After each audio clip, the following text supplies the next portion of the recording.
Esta é uma história de sangue, poder e uma justiça divina implacável. Hoje, nós vamos mergulhar em um dos capítulos mais sombrios e violentos das Escrituras Sagradas. Vamos caminhar pelas ruas poeirentas de Samaria e Jezreel, onde uma sombra se levantou contra os céus. Prepare-se para conhecer os detalhes brutais do fim de uma era. Hoje, vamos narrar a ascensão e a queda terrível da rainha Jezabel. Para entendermos a gravidade do que aconteceu na janela daquele palácio e o motivo pelo qual o fim desta rainha foi tão grotesco, precisamos voltar um pouco no tempo. Precisamos entender quem era a mulher que fez até o mais corajoso dos profetas tremer de medo. A história começa no Reino do Norte, em Israel. O rei é Acabe. A Bíblia nos diz que Acabe fez o que era mal aos olhos do Senhor, mais do que todos os reis que vieram antes dele. Mas o seu maior erro não foi apenas político ou militar. O seu maior erro foi um casamento. Buscando alianças poderosas, Acabe se casou com uma princesa fenícia. Seu nome era Jezabel. Ela não era uma mulher comum. Filha de Etibaal, rei dos Sidônios, ela cresceu em meio ao luxo, à política implacável, e principalmente, em meio a cultos religiosos que envolviam rituais intensos e sacrifícios. Quando Jezabel chegou a Israel, ela não veio apenas para ser a esposa do rei, ela veio para ser a dona da nação. Ela trouxe consigo sua bagagem, seus servos e, o mais perigoso de tudo, seus deuses, Baal e Aserá. Imagine a cena. Israel, uma terra que deveria ser santa, separada para o Deus único, de repente vê templos estrangeiros sendo erguidos. Altares de pedra manchados de sangue começam a competir com o altar do Senhor. Jezabel não tolerava a adoração ao Deus de Israel. Ela era uma missionária das trevas. Ela sustentava, com o dinheiro público, 450 profetas de Baal e 400 profetas de Aserá. Eles comiam à mesa da rainha. Eles tinham o ouvido do rei. Mas Jezabel não queria apenas adicionar seus deuses ao panteão, ela queria exclusividade. Foi então que começou uma perseguição sistemática. Uma caça às bruxas, mas ao contrário. Ela ordenou o extermínio dos profetas do Senhor. Homens santos foram mortos à espada. Altares foram derrubados. O medo se espalhou como uma praga por Israel. Quem ousaria levantar a voz contra a mulher que controlava o rei? Acabe, o rei de Israel, tornou-se uma marionete nas mãos de sua esposa. A Bíblia diz que não houve ninguém como Acabe, que se vendeu para fazer o que era mal aos olhos do Senhor, instigado por Jezabel, sua mulher. Observe essa palavra. Instigado. Ela era a força motriz por trás da corrupção de uma nação inteira. Mas Deus não fica em silêncio para sempre. Enquanto o palácio real celebrava suas festas pagãs, no deserto, um homem estava sendo preparado. Um homem rústico, vestido com pelos de camelo e um cinto de couro. Elias, o tesbita. O confronto entre a casa de Acabe e o profeta Elias é lendário, culminando no desafio do Monte Carmelo, onde fogo desceu do céu. Mas mesmo após ver o poder de Deus, o coração de Jezabel não se humilhou. Pelo contrário, ao saber que Elias havia matado seus profetas de estimação, ela enviou um recado direto ao profeta de Deus. Ela disse: "Que os deuses me castiguem severamente se, amanhã a esta hora, eu não fizer com a sua vida o que você fez com a deles." Perceba a arrogância, ela jurou pelos deuses dela que mataria o profeta de Yahvé. Essa mulher não tinha limites. Ela não temia nada.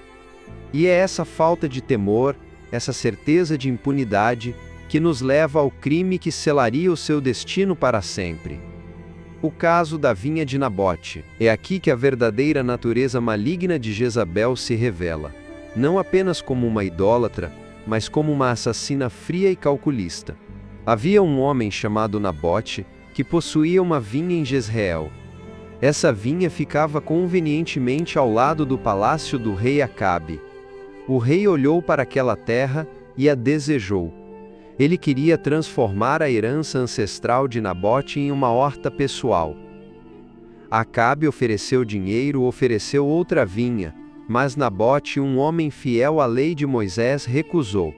Ele disse: "O Senhor me livre de dar a ti a herança de meus pais." Não era teimosia, era fidelidade. A terra em Israel era dada por Deus, e não deveria ser vendida permanentemente. Acabe, o rei, voltou para casa como uma criança mimada. Deitou-se na cama, virou o rosto para a parede e recusou-se a comer. Foi então que Jezabel entrou no quarto. Ao ver o rei naquela situação patética, ela perguntou o motivo. Quando Acabe explicou que Nabote não queria vender a vinha, a resposta de Jezabel foi de gelar a espinha. Ela disse: "Não és tu quem governa Israel. Levanta-te, come e alegra o teu coração, eu te darei a vinha de Nabote." Eu te darei, ela não ia comprar, ela não ia negociar, ela ia tomar. E a forma como ela fez isso demonstra o seu poder de manipulação. Ela não sujou as próprias mãos de sangue diretamente. Ela usou a lei. Ela usou a religião. Ela usou o sistema. Jezabel escreveu cartas em nome de Acabe, selou-as com o selo real e as enviou aos nobres e anciãos da cidade de Nabote. A ordem era clara e diabólica. Eles deveriam proclamar um jejum, um evento religioso solene, e colocar Nabote em um lugar de destaque. Então, deveriam contratar 2 homens vadios, 2 testemunhas falsas, para acusar Nabote publicamente de blasfêmia. Eles deveriam dizer que Nabote amaldiçoou a Deus e ao rei. E assim foi feito. A máquina de morte de Jezabel entrou em ação. Nabote foi levado para fora da cidade. Ele foi apedrejado até a morte. O sangue de um inocente molhou a terra que ele tentou proteger, e não apenas ele. Segundo o relato de Reis, os filhos de Nabote também foram mortos, para garantir que não houvesse herdeiros para reclamar a terra. Quando a notícia da morte chegou, Jezabel, com um sorriso frio no rosto, disse a Acabe: "Levanta-te e toma posse da vinha de Nabote, pois ele não vive mais, está morto." Parecia o crime perfeito. O rei estava feliz, a rainha provou seu poder, o incômodo vizinho estava morto. Mas eles esqueceram de um detalhe. Eles esqueceram que há um juiz em toda a terra. E enquanto Acabe descia para passear em sua nova vinha roubada, a palavra do Senhor veio a Elias. Deus disse a Elias: "Desce para encontrar Acabe. Ele está na vinha de Nabote." O confronto na vinha foi terrível. Elias olhou para o rei e pronunciou a sentença que ecoaria através das décadas. Ele disse: "No lugar onde os cães lamberam o sangue de Nabote, os cães lamberão o teu sangue, o teu mesmo." Mas para Jezabel, a sentença foi ainda mais específica, e é aqui que começamos a desenhar o cenário do nosso grande final. A profecia sobre Jezabel foi curta, grossa e aterrorizante. Elias disse: "Os cães devorarão Jezabel junto ao muro de Jezreel." Não haveria túmulo, não haveria honra, não haveria um memorial para a rainha. Apenas dentes de cães e o esquecimento. Acabe tremeu. Acabe se humilhou temporariamente e sua morte foi adiada.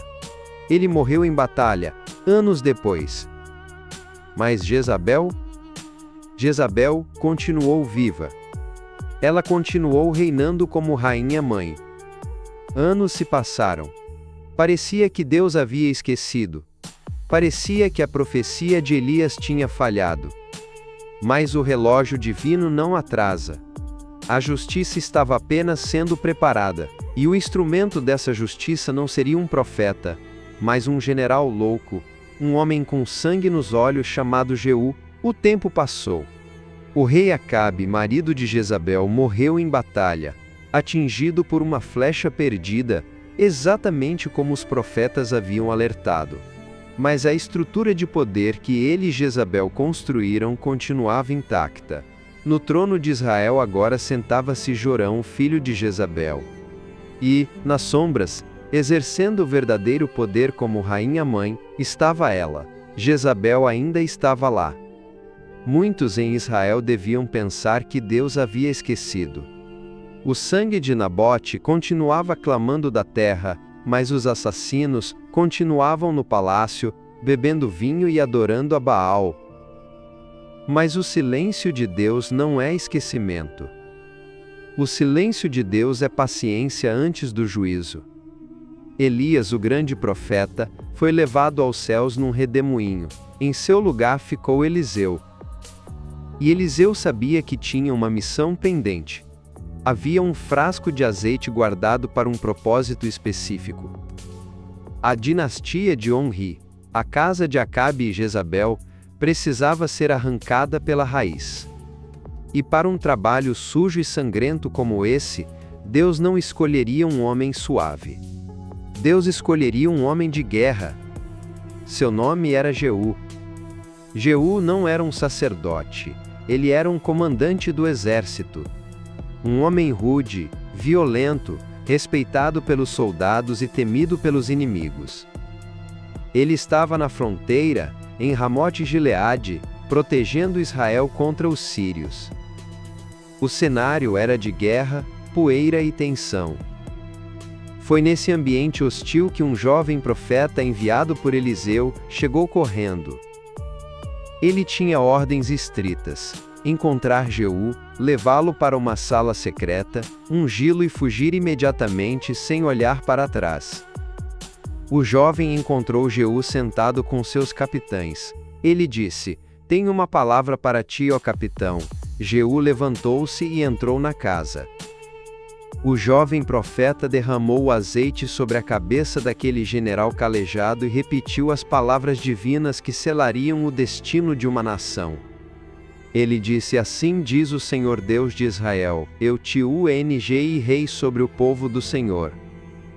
E tu ferirás a casa de Acabe teu senhor, para que eu vingue o sangue de meus servos os profetas, e o sangue de todos os servos do Senhor da mão de Jezabel." Ouça bem o que foi dito. Da mão de Jezabel.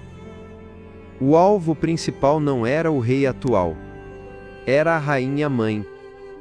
A profecia continuava, lembrando o destino terrível que aguardava a rainha.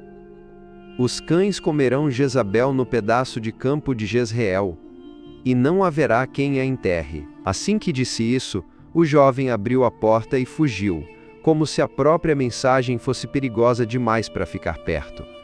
Jeú saiu da sala, com óleo ainda escorrendo pela barba e pelas roupas. Seus companheiros de armas, vendo sua expressão mudada, perguntaram: "Vai tudo bem? O que queria aquele louco contigo?" Jeú tentou desconversar, mas os soldados insistiram. Quando ele revelou que havia sido ungido rei para destruir a casa de Acabe, a reação foi imediata. Não houve dúvida, não houve lealdade ao antigo rei. Aqueles homens sabiam que a casa de Acabe estava podre. Eles estenderam suas capas nos degraus, tocaram a trombeta e gritaram: "Jeú é rei!" A conspiração estava armada, mas para que funcionasse precisava ser rápida. Ninguém poderia sair da cidade para avisar o rei Jorão em Jezreel. Jeú ordenou o fechamento das saídas. Ele mesmo daria a notícia, e ele a daria com a ponta de uma flecha. Jeú subiu em seu carro de guerra. Ele reuniu sua tropa de elite e partiu em direção a Jezreel. A Bíblia nos dá um detalhe cinematográfico sobre como esse homem dirigia. No alto da torre de vigia em Jezreel, a sentinela viu uma nuvem de poeira se aproximando. Eram carros de guerra. O rei Jorão, que estava se recuperando de ferimentos de batalha, mandou mensageiros. Um cavaleiro foi ao encontro do grupo e perguntou: "A paz?" A resposta de Jeú foi brutal: "O que tens tu a ver com a paz? Passa para trás de mim." O mensageiro não voltou. Um segundo mensageiro foi enviado. e aconteceu a mesma coisa. Ele foi absorvido pelo exército rebelde. A sentinela na torre gritou para o rei: "O andar daquele que vem parece o andar de Jeú, pois dirige furiosamente." Jeú dirigia como um louco. Ele tinha pressa em executar o juízo. O rei Jorão, sem saber que seu fim estava próximo, mandou preparar seu próprio carro. E, numa ironia divina, ele saiu para encontrar Jeú exatamente no campo que pertencia a Nabote. O local do crime seria o local da execução. Quando os dois reis se encontraram, Jorão perguntou, talvez com esperança: "A paz, Jeú?" Jeú olhou nos olhos do filho de Jezabel e respondeu com a verdade nua e crua: "Que paz, enquanto durarem as prostituições de tua mãe Jezabel e as suas muitas feitiçarias." Naquele momento Jorão entendeu. Ele gritou: "Traição!" e tentou fugir. Mas Jeú era um arqueiro experiente. Ele retesou seu arco com toda a força e atirou. A flecha entrou pelas costas de Jorão e atravessou seu coração. O rei caiu morto no seu carro. Jeú, olhando para o corpo, ordenou ao seu oficial: "Lança-o no campo de Nabote." Porque me lembro de que, quando eu e tu íamos a cavalo atrás de seu pai Acabe, o Senhor pronunciou esta sentença contra ele: "O sangue de Nabote será cobrado aqui." A primeira parte da vingança estava completa. O rei estava morto, o dono da vinha tinha sido vingado. Mas a verdadeira vilã, a arquiteta de todo aquele mal, ainda respirava. Jeú olhou para os muros do palácio de Jezreel. Ele sabia que ela estava lá. Ele sabia que ela sabia. A notícia da morte do filho já devia ter chegado aos ouvidos da rainha. O confronto final estava prestes a acontecer. Não seria uma batalha de espadas, mas um confronto de vontades. Jeú chicoteou os cavalos. Os cascos bateram contra o chão, fazendo tremer a terra. Ele estava indo para o portão, e lá em cima, na janela, Jezabel começou a se preparar. Não para fugir, não para implorar, mas para morrer com a arrogância de quem se acha intocável. Jezabel sabia que a morte estava subindo as escadas. Ela ouviu o barulho dos carros de guerra. Ela sabia que seu filho, o rei, estava morto. A maioria das pessoas nessa situação tentaria fugir pelos fundos, ou se esconderia em um porão, ou talvez rasgaria suas roupas e pediria misericórdia. Mas Jezabel não era como a maioria das pessoas. O que ela fez a seguir define exatamente quem ela era. Ela foi para o espelho. A Bíblia diz que ela pintou os olhos com estíbio, uma maquiagem preta e pesada da época. Ela arrumou o cabelo. Ela colocou seus adornos reais. Alguns dizem que ela queria seduzir Jeú. Eu não acredito nisso. Jezabel já era uma mulher mais velha, uma avó. Ela não estava tentando seduzir o assassino de seu filho. Ela estava se preparando para morrer com altivez. Ela queria que a última imagem que Jeú tivesse dela fosse de uma rainha poderosa, e não de uma velha amedrontada. Ela queria olhar para ele de cima para baixo. Ela se posicionou na janela da torre do palácio em Jezreel. Quando Jeú entrou pelo portão da cidade com seus cavalos e soldados, ela gritou lá de cima. Suas últimas palavras não foram uma oração, foram um insulto. Ela gritou: "Teve paz Zinri, que matou a seu senhor?" Essa frase foi calculada. Zinri foi um traidor na história de Israel que matou o rei e governou apenas 7 dias antes de cometer suicídio. Ela estava chamando Jeú de traidor. Ela estava dizendo: "Você pode me matar, mas seu reinado será curto e maldito como o de Zinri." Até no último segundo ela destilava veneno. Jeú parou o carro. Ele olhou para cima. Ele não discutiu. Ele não bateu boca com a rainha. Ele apenas gritou uma pergunta para quem estava nas janelas ao lado dela: "Quem é comigo? Quem?" 2 ou 3 eunucos, funcionários do palácio que serviam Jezabel há anos, colocaram a cabeça para fora. Talvez eles odiassem a rainha. Talvez estivessem com medo de morrer. Naquele momento eles tiveram que escolher um lado. Jeú deu a ordem: "Lançai-a daí abaixo." Não houve hesitação. Os eunucos agarraram a rainha enfeitada e a empurraram. A queda foi brutal, a Bíblia é gráfica ao descrever isso. Diz o texto que, ao cair, o sangue dela espirrou na parede e nos cavalos. O corpo bateu no chão com um som terrível. E Jeú, num ato de desprezo absoluto, não desviou. Ele avançou com seu carro de guerra. Os cavalos pisotearam o corpo de Jezabel, a rainha de Israel, a filha dos reis de Sidom, a mulher que aterrorizou nações, foi esmagada como lixo na rua. E agora vem a parte que mostra a frieza assustadora de Jeú. Com o corpo da rainha destruído ali no pátio, ele desceu do carro, limpou a poeira da roupa e entrou no palácio. Ele se sentou à mesa que era de Jezabel, e comeu, e bebeu. Enquanto ele almoçava tranquilamente, os cães vadios da cidade, atraídos pelo cheiro de sangue, começaram a se aproximar do corpo lá fora.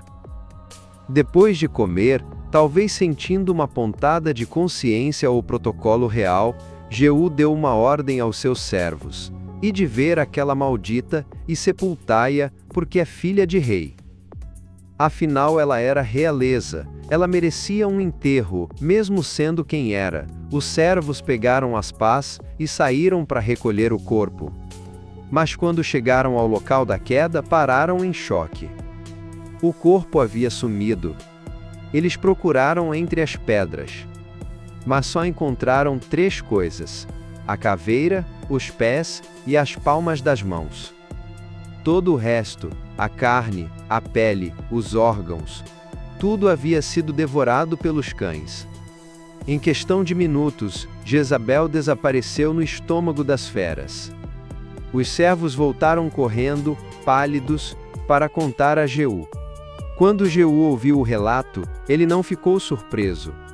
Ele se lembrou. A profecia de Elias, dita anos atrás, havia se cumprido nos mínimos detalhes.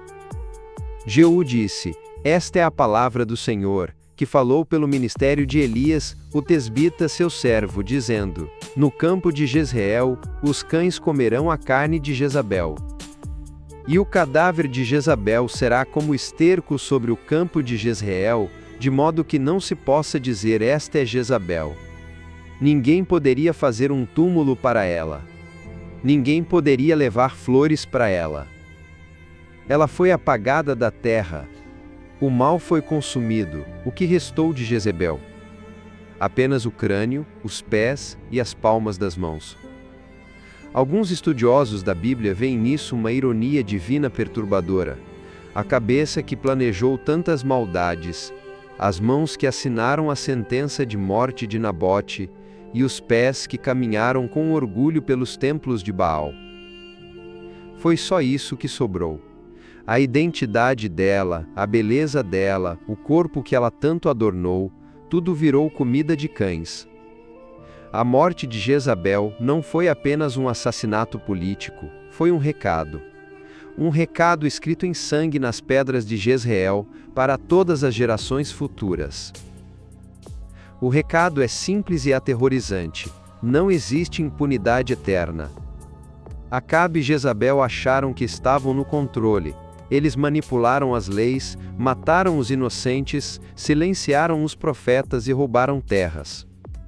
Eles viveram anos em luxo, achando que o Deus de Israel era apenas uma lenda ou um incômodo menor. Mas a justiça divina é como uma represa. Ela pode segurar as águas do juízo por anos, acumulando pressão. Mas quando ela rompe, nada fica de pé.